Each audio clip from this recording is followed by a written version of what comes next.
Hey, Pete, you can save this in case Alex ever forgets to mention it, but he purchased the Solo Visual Dictionary for use on this podcast.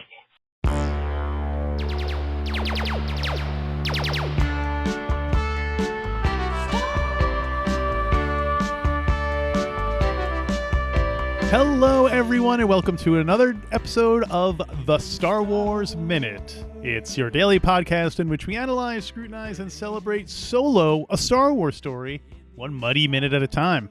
I'm Alex Robinson from alexrobinson.fun. I'm Pete the Retailer from PeteTheRetailer.com. And I'm Ken Plume from KenPlume.com. That was so easy. Hey, there you go. Thanks for coming on, Ken.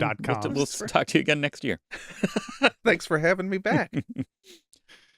Just trying to figure out when was my first time on. Was it Rogue One? Was the first? Could be. You want me to look you up? I can look you up in the I was trying to place Star Wars Minute This Wiki. is only your third. There's so many minutes. There's so many that it all sort of blends together. So many minutes. Let's see, Ken Plume. You've been doing this for like 20 years now, right? Long time. Force Awakens, and then you did some weekend stuff with us, and then Rogue One. So this is your third appearance on the main feed. All right. Very excited. So welcome back. Thank you. Well, we are here, of course, to talk about Minute 21 of Solo, a Star Wars story. Mm-hmm. Minute 21 starts off with Corporal Solo laying on his back in the mud, and it ends a minute later with the Beast yanking Han Solo's chain. Now, I had a question that Yes. I wrote a question, and then later I think in my notes I answered it myself. So I'll ask it, and then I'll compare your answers with the answer that I came up with. You'll ask, you'll answer. When he's lying in the mud, he looks around, and he sees what appears to be a droid. Do we think that's a droid, or do we think that's a pilot? That looked to me like what is Jabba's torture droid? Is that EV9D9? EV99 is the torture droid. That looks like the same type of droid to me. You must be talking about the Merendata EV series supervisor droid. Who we recently saw again in Book of Boba Fett. Sure. The head looks slightly different, but that body, because it's got those weird sort of contours that come down to the torso. Kind of Art Deco-y. Yeah. Artie Deco from Hardware Wars. So it looked like a droid to me, not like a pilot. Okay. Well, that's what I thought, too. And I was like, well, why would they throw a droid down into the thing? He's not going to eat a droid. Giggles. But that's the name of the droid, Giggles. Giggles the droid. It was the comedy droid that was touring Min at the time. Drum to the beast. I don't want to hear that guy. And he's like, oh, okay, here I go. He hasn't heard comedy for 3 days in there. Tough crowd. Yes, your research. Well, then later I was looking stuff up, and I will keep referring to the tweets with the 52 fun facts about Solo by John Kasdan, and one of them said, talking about the mud pit, saying that it's established as a place to throw, soldiers and I guess droids. He put like in parentheses with a question mark or something. So that to me confirmed that it was a droid. So I'm glad you guys concur. We're all on the same page here. A garbage pit. More or less. They would toss anything in there. Just to see what happens. It's It's like that, like will it shred or will it blend rather, Will it blend? Or the people who put stuff in the giant industrial shredders. It's the same thing. Somebody's got a successful space YouTube channel. Will it get mauled? Throwing stuff into the beast's pit. Well, that was my question. We don't know how that droid wound up in there, or like it could have been like we said, awake, and it could have been Chewie's partner for all we know. Oh yeah. And also it could be like C-3PO. Maybe this was like a droid that he was trying to fix. They should have maybe it shut itself off. Now that we know that droids can just shut themselves off when they're freaked out. Yeah. Or maybe panic mode. Hypothetically, what if that droid is the beast, and then Chewie's just another prisoner in there? The monster was the doctor. I like it. So they were throwing Han Solo down to be taken out by that droid. Right. Not by Chewie. Right. He was going to laugh himself to death by Giggles. When we've seen assassin droids. Dr. Aphra features some very deadly droids in it, so that's certainly a thing. And IG-88, we know they can kill.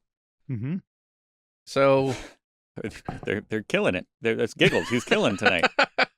I was, it's funny. I was just thinking, like, have we ever seen a droid actually kill someone in Star Wars? And then I was like, well, yeah, the Clone Wars kind of, they're fighting droids all the That's time. true, yeah. So, yeah, I guess that's Battle droids. Yeah, battle droids. Although we don't really see them kill people, do we?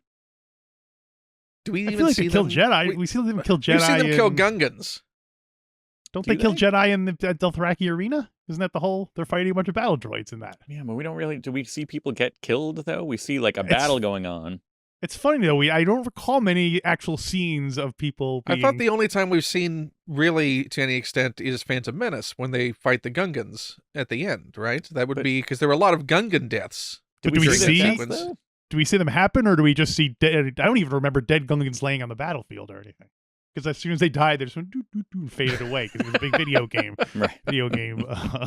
world. But Or they turn into like goo. well, you know Orange what? goo. Oh, right now, I can hear someone is in their car driving right now, and they're yelling at us because there are several scenes of droids killing people. Yeah. So we should probably just stop speculating on But this. obviously not big enough names that we care or noted. Yeah. Hmm. Leave your thought in the comments below. Wasn't it? Let us know what the droids, what their deal is Was it a if they kill a cut droid. scene? A cut scene, literally, that had what's her name with the other the Judy Togruta? What's the the other Shakti? The death of Shakti, wasn't that a cut scene that had? Was it Grievous killing? Grievous Shakti? killed her. But Yeah, Grievous so- is not a droid. He's Cyborg. Oh, right, cyborg. Damn his heart. Yeah, I was just about to mention Grievous and corrected myself. Thank you If they for were to suppose some crazy genius, suppose Palpatine were to work out a scheme whereby Somehow? Hmm. he could return by having his brain cut up into tiny little portions and put one portion of that brain Hmm. in like 1,000 battle droids, and that they were all basically one hive mind. Would they be cyborgs then technically if they had a Hmm. biological element in it? Because that's basically Grievous is kind of like a brain and a heart in a cyborg body. You know what I mean? He doesn't have anything else. But aren't the He- droids he's- already a hive mind? He's got a brain and a heart and some courage Hmm. in a He cyborg just can't get body. home. He can't get home. You know what he needs? Anyway. A testimonial. Yes. So it's a droid. Did the droid have its arms ripped out? That was my follow-up question. I Or thought is it was that just a too torso. on the nose? Yeah. Okay. I thought it was just the torso, the head, and the. I hope someday that And they the will torso, even more so. Oh, don't Why worry, didn't we of get that course, playset? Why didn't we get the mud pit playset Hmm. that I think had the they- broken torso of the droid? I think they wanted to sweep this thing under the rug as It quickly was as a possible. low point for toys. Was this before Hasbro Pulse really took off? That we could have had Oh, yeah. the exclusive. Like this is pure Kickstarter, the deluxe Yeah. mud pit. Yeah, Well, it seems like it would be something to make yourself. You know? Yeah. Yeah, but it doesn't have the grates right, Yeah. Yeah, You need and it just- doesn't come with the not so exclusive great. Stormtrooper action figures that are going to be yeah, commenting. snarky stormtroopers. And a You press a Chewbacca button. with real wet, like spongy fur, Right. trying to make Yeah. him look all like muddy. We do see wet Wookiee toes in this scene, which I Old was wet Wookiee toes. grossed out by. We saw close-ups on fingers in The Force Awakens, and now we're getting close-ups on toes for the Mhm. Tarantino fans out there.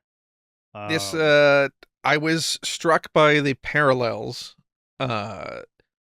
in this scene to both the Rancor and Wampa scenes. Mhm. That it very much plays on that whole off-screen monster anticipation to Well, where they- it must have been intentional. yeah. Oh yeah.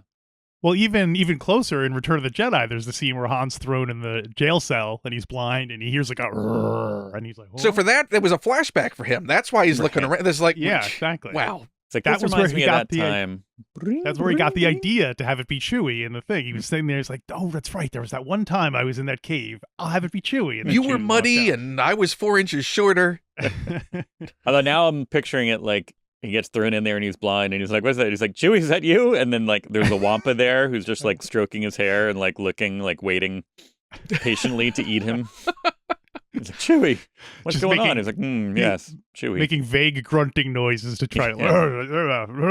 But it's a one-armed Wampa. Wampa. It's the same Wampa Right. from Empire Oh, Strikes yeah. Back. He's like Peter Boyd, like young Frankenstein. Same Who's idea. just there tracking Luke. Yeah. That Wampa definitely has a mechanical arm at this point.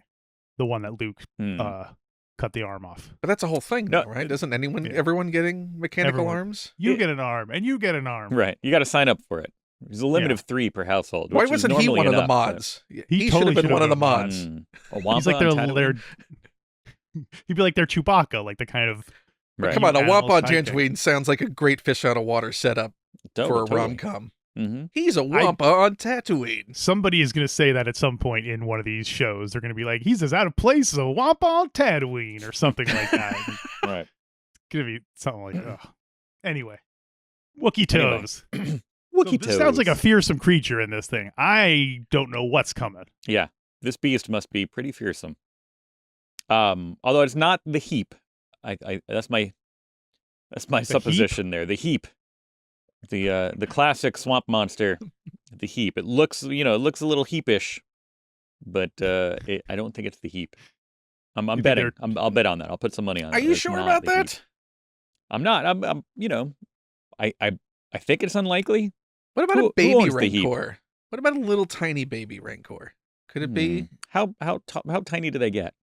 Well, that easily could be a gag that they could do in one of these situations where you hear a roar and you see like these ominous shots of this monster, and then it comes out and it's actually just a tiny, it's like a Rancor that's like 3 inches tall. Or it's Obi-Wan doing another one of his impressions. Oh, that's right. He's he just comes out in his robe. Hello there. It's the most terrifying thing you could witness. I was on a comedy tour with my droid friend over there. Giggles. Giggles. It'd be like Giggll, Oh, yeah, like 11. Put it in numbers. Yeah, welcome 11, to the stage, old 5. Ben and Giggles. Yeah. Or it'd be like, ha, but H, right. @ H, @. Do droids use any thing besides numbers and letters? They use emojis. So he's like Emojis. Poop martini gondola. There's a lot of gondolas for some reason. Poop martini gondola. That's why he goes by Giggles, because it's I think the worst James Bond femme fatale is Poop Martini.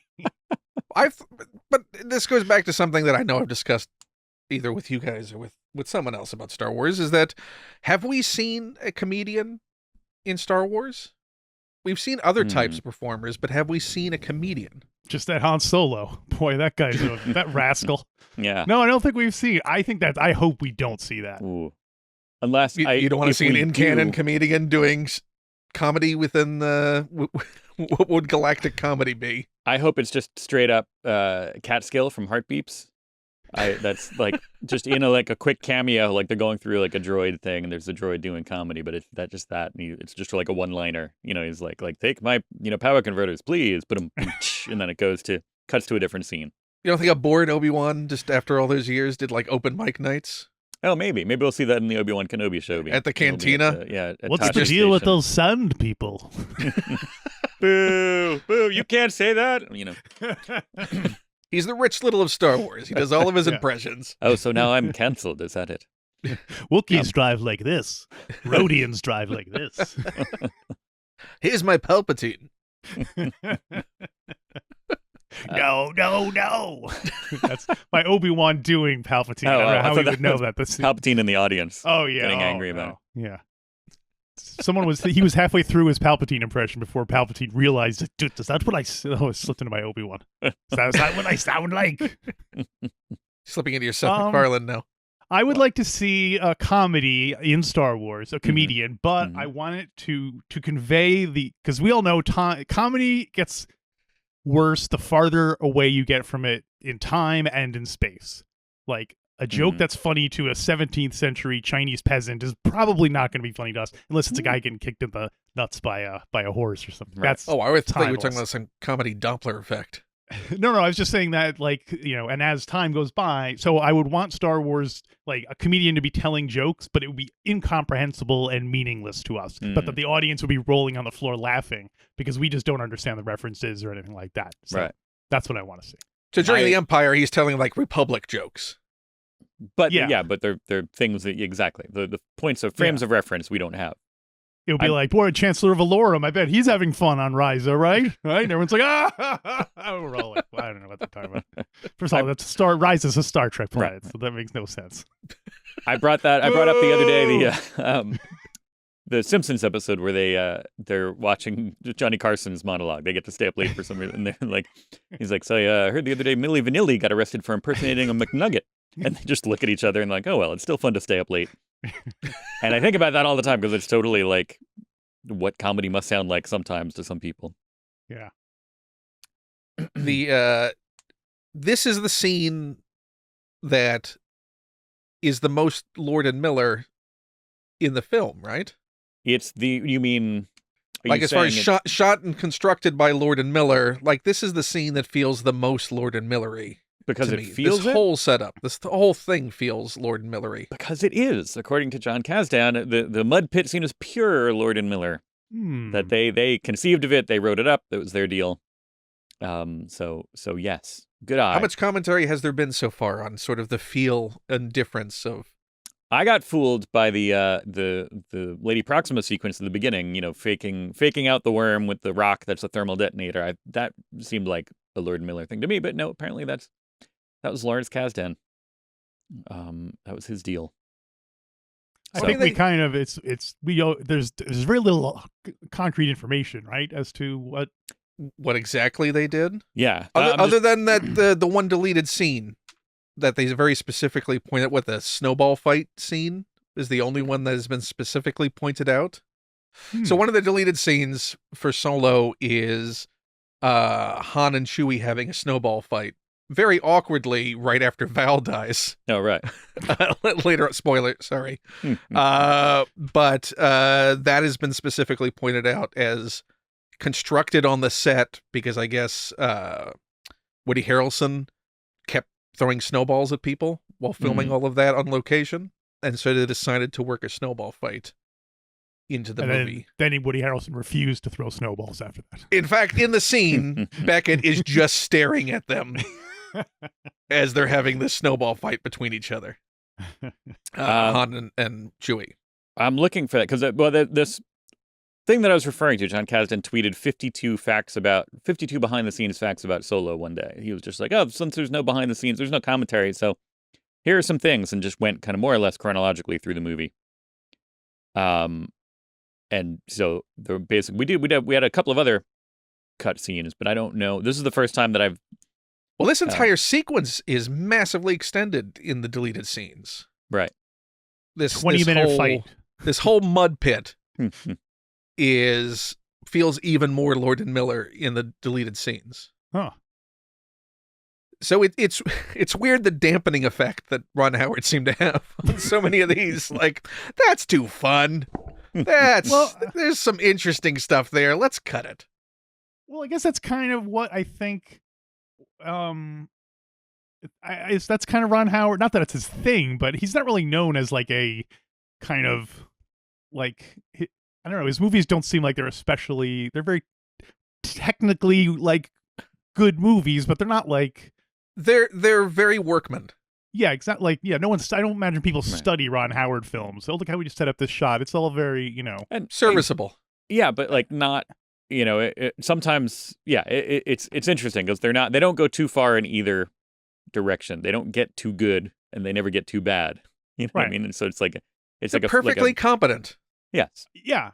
And sometimes that's what I guess you feel you need if you're making a movie. But I totally, once you said that though, I totally pictured like either Richie Cunningham or now I forget the character's name from American Graffiti. We're just kind of like staying like as they're like, going like, wait, and then they could do this and then they do this. And Ron Howard being like, okay, you guys, come on. Like just being like, should have got Potsy to direct it. Anson Williams would have been much more in the spirit of Potsy and Ralph Mouth directing as a partner. Right. Oh, this is pure Potsy and Mouth, this scene. Potsy and Mouth. The great comedy duo of Potsy and Mouth. I mean, it's if you have ever read the or looked at the making of book that came out for this film, it is remarkable how studiously it avoids mentioning Lord and Miller. Yeah. Like, there were other directions. There were the other folks who worked on this thing beforehand. Like I think one section actually mentions them by name as having anything to do with the movie. Like, Yeah, it's it's the weird. extent that they cut them out of the narrative of it is bizarre. I think we're going to have to wait like 20 years to get the full story of everything that happened with almost all of these movies, because almost all of them had controversial, behind the scenes drama, except for Force Awakens was probably the only one that didn't really have any kind of, chaos behind it. But Yeah, we're not going to know for a while. I just got distracted looking up Anson Williams because I learned. Did you know that his birth name is Anson William Heimlich because his uncle invented the Heimlich maneuver? His uncle was the Dr. Henry Heimlich. That is, I was literally just read about Dr. Henry Heimlich yesterday. Wow. And That's crazy. Did it mention Potsy? It's not. I learned that Heimlich himself only did his famous maneuver one time in his life. Hmm. When he was like Unsuccessfully. Right. Well, back to the drawing board. Yes. Well, it's conceptual. In theory, it should have worked. I'm sorry for your loss. It worked on Socrates. He only did it one time when he was like 95. Can you imagine Wow. that? He probably figured, oh, well, I got my shot. No one ever joked in front of me. And then next thing you know, I It bet was they were really faking super it. awkward. He was on himself just to say he did it before he died. No one had any idea what he was doing because he Why totally had no are you idea how cutting to such do it. big pieces, Grandpa? Like patting himself on the back. Nobody come! I can do this. So, yes, the Beast is Chewbacca. The reveal Whoa, happens. whoa. We don't know that. No, we don't know. That happens He's in this just a minute. beast. I don't know. I mean, he looks kind of like a Wookiee, Well, sure. I mean, we see know it's Chewbacca. I don't Come know. on. I haven't heard him say his name. So, okay, well, anyway, we see the Beast, and, well, the reason I point out his name is because, and this is a, if you watch this movie, it treats you as if you know the relationship between Han Solo and Chewbacca, because I feel like as soon as Chewie reveals himself, the music, and then he goes, "Roar," and then the audience is like, ding, it's Chewbacca.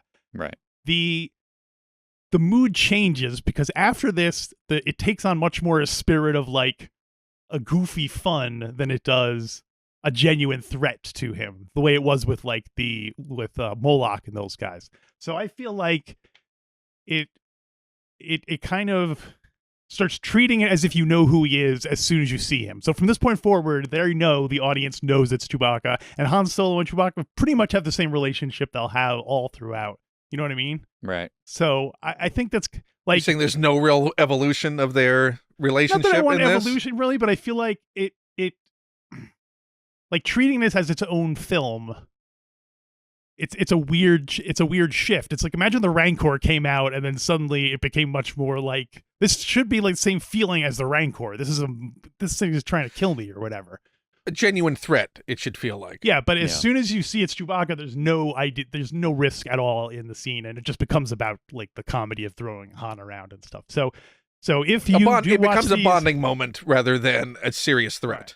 So Well- if people do plan to watch these in chronological order, it's a weird thing because suddenly Luke teams up with the Rancor and they go and have adventures together. It's like why would this monster suddenly do that? But yeah, Again, we don't know that that's his name yet. I know, but so I'm just saying we on a could be meta a different level, we Wookiee do and know. Okay, Could be a different thing where Han, discovers that it's this sounds suspiciously like a way to get me to just move past this. and Maybe go on this to is I don't something else. Chrysanthemum. maybe this See? is Chrysanthemum. Yeah, see? yeah, This could origin be... of a Wookiee. Well, here's the other thing is, if we know in the next minute that Han speaks Wookiee, Yes. why doesn't he immediately say, That's one of my notes for tomorrow. I speak Wookiee? Right. Where is the library? Yeah. Or Maybe this is one of the famous mud monsters of Minbin, right. Oh, sure. which is a swamp planet, right? Am I Yeah. remembering that correctly? So maybe this is like, you just think this is a genuine monster that lives on Minbin. Or there are other monsters that look similar to Wookiees that get very angry when you assume they're Wookiees because I mean, Big, they're big, not Wookiees. big muddy monster. I mean, he could be like a moss monster. It's true. It could be Bosk under Could be there the for all Heap. we know. Yeah, it could be the heap, could be man thing, could be Mhm. anything there. He should have started running through all his languages. He speaks swamp. He speaks swamp thing. He Are you speaks the man glob? thing. Are you the glob? Because I don't know. Sludge? You're a little bit too old to be Sludge. Shambling mound? Or friend? The Do you speak friend? Oh. What else you got, Pete? Well, I also wanted to know about the setup here. Is this cage portable? How long has it been here? Because it seems like it's not this isn't like a castle or like a permanent base. It seems like they've got a more, I mean, it's not the front lines. It's back at the base, which was set up there for a while, but is it a cage? It basically just looks like a pit with some grates laid over it. right. I mean, there's no formal floor in it. The thing is all earth. That's true. So, all right. So maybe it's just some they took So it some seems of the like cargo, here's a hole, and we're gonna lay some grating down. right? And We're then gonna put some walls around it. because nothing Or else they- is stored down there. Do we see anything else of note besides that droid? It's not like That's there's. where they it was keep all their droid torsos. Put it in the droid torso bin. I mean, they must go through a lot of droids, so I can understand just a general dumping Yeah. ground. Right.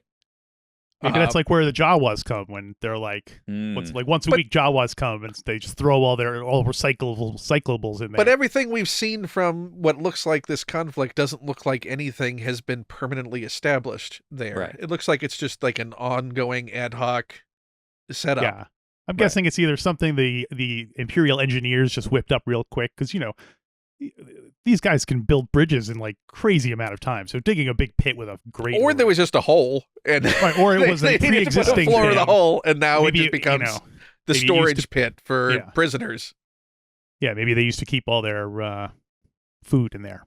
Which, now that I think about it, makes me think about how that support works for those grates when that is just a really deep mud floor. Hmm. The Empire is terrible. Like, this is like the worst Not like just for- operation. Not just for what they do, but how they do it. But like, yeah, you expect the Empire to be run like a tight ship, but it's like people It's like just they have running wherever they want to go, building almost- pits. It's Almost great engineering. Well, the great engineering. right. They engineered some greats, but they didn't Yeah, do well- it. They didn't do it so great.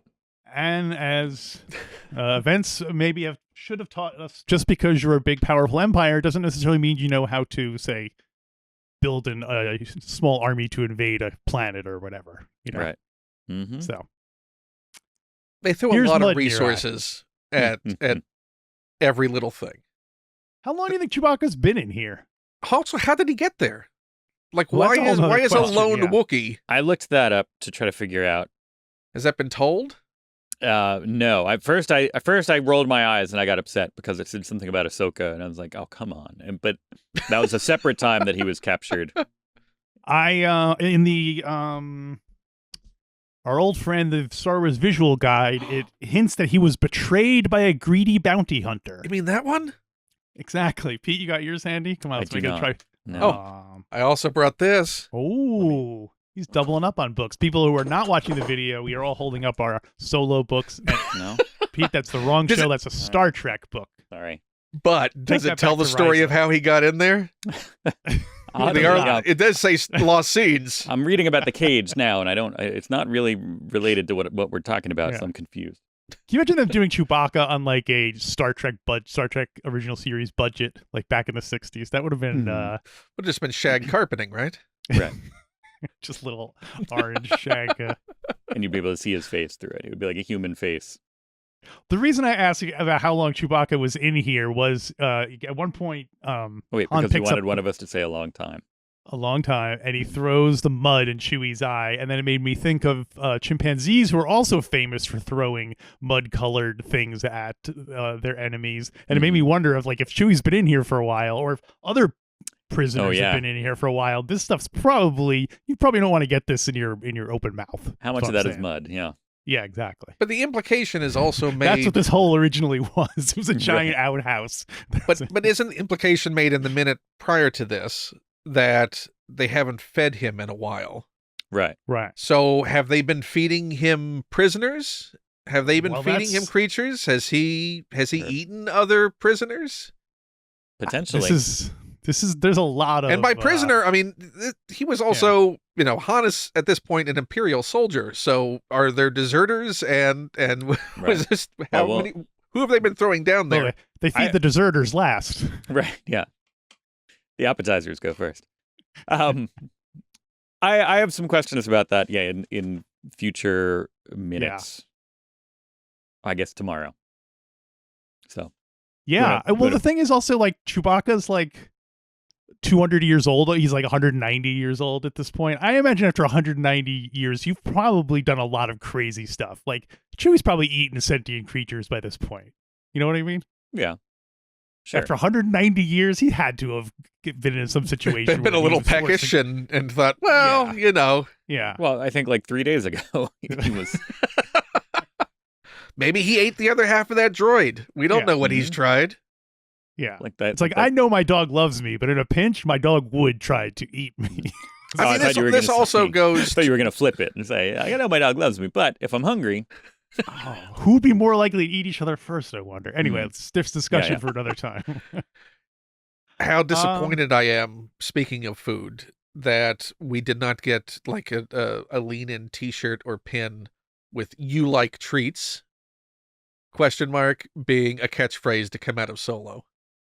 I mean, as far as a gambit, the throwing of the mud by Han with "You like treats?" That's your battle cry when you're facing down this mystery creature. I'm going to propose that if we That's a Ron Howard. Right, yeah. I'm going to propose that if we ever get rowdy screenings of Solo, a Star Wars party, that should be the Rocky Horror thing. Like when he says "You like treats," then everybody should throw their popcorn. Oh, I like it. Throw mud. Well, yeah, milk duds. Mud. Yeah. Oh, I'm trying to sell it to the theaters here. I don't want them to think that we're throwing mud around. Yeah, maybe this is a conscious thing because earlier there was when Han Solo was sassing with Rio. Mm-hmm. He says something like, "Oh, you know what? You were scratching your butt," and Rio responds, "Oh yeah." Right. And that was the end of their interaction. I was like, that was such a lame. So maybe that's a kind of thing where people are trying to act cool, but it's just they're not. Isn't landing at all. Yeah, it's young Han Solo. He hasn't learned how to be cool yet and come up with a good catchphrase like "I know." You know what I mean? He's not there yet. Maybe that's where he learned minimalism from. Yeah, was that none of his catchphrases were sticking. I like that he's trying to consciously brand himself with a catchphrase. Like that mud, he just kept throwing that at the wall, and nothing was sticking. It's either he had to do something with dice or something with mud. Those are the two things he was, you know. They're not dice, right? They're, what are they, chance cubes? Yeah. Dice brand chance cubes. Yeah. Which I have my pair. Oh. Do you really? Oh. Yeah. I feel like several guests have had chance cubes now, and how are we missing out? These were given out at San Diego Comic-Con. In the Comic-Con after the release, which I think was all the leftover ones from the release. Right. But the front of the book calls them dice. The front of the guide. Sounds lucky dice. Right. Yeah, it's translating it for us. Yeah. Oh, so we can understand. Well, here's my objection to those dice. The beautiful thing about the beautiful thing about Earth dice is that they're so simple. Like there's one dot representing one, and then there's 6 dots representing 6, and but this thing, it's all different diamond shapes, and there's no intuitive way to figure out what means what. Just because you don't read the language doesn't mean that. Well, I know, but that's the thing. Earth dice, you don't have to read the language. Everyone can you can be totally illiterate and know what it seems like you just don't want to learn. Right. No, it's not that I don't want to learn. I don't think they put in the effort to make it a functional dice. I mean, if we're talking about effort. Exactly. They didn't put in the effort. They spent $10 million on a C. Why don't you meet the chance cubes halfway? Okay. One each? All right. You sold me on it. You're right, because and also you can't really roll them. They have chains attached to them. So how are you supposed to roll them? Like they don't really. Well, that's how they roll. That's true. Let me roll it. Anything else for minute number 21, you guys? No, I got more stuff for tomorrow. Just Wookiee feet, and you like treats? I think those are the two big takeaways. You like treats. He should have said that to Greedo when he shot him. After you shot him once, and be like, "You like treats?" and kept shooting him. Can we dub that now into every Han confrontation scene? Like when he rounds that corner in the Death Star, he's like, "You like treats?" and then he runs. Right. Oh my gosh, when he reemerged at the battle, the trench run where he shows up and instead of going Yahoo, he goes, "You like treats?" And on the skiff, instead of Boba Fett, he's going treats, treats. All right, let's do that. All and right, great. You know what else we should do now is we should talk about our Patreon we have going. I don't know if you guys are Sure. aware of this. Probably, I think we might have mentioned it before, but if you become a Patreon of the show by going to StarWarsMinute.com/Patreon, you can not only get the weekend show we do, we also you can access to the show ad-free. If you are in a place where ads are running and you're sick of hearing ads and you just want to hear nothing but us chatting about Star Wars, we got a deal for you. So go to StarWarsMinute.com/Patreon, become a supporter, and then join us here tomorrow with Ken. Oh, I'll be back. You're asking me? Me. You're asking Ken. Tomorrow on the next Star Wars Minute.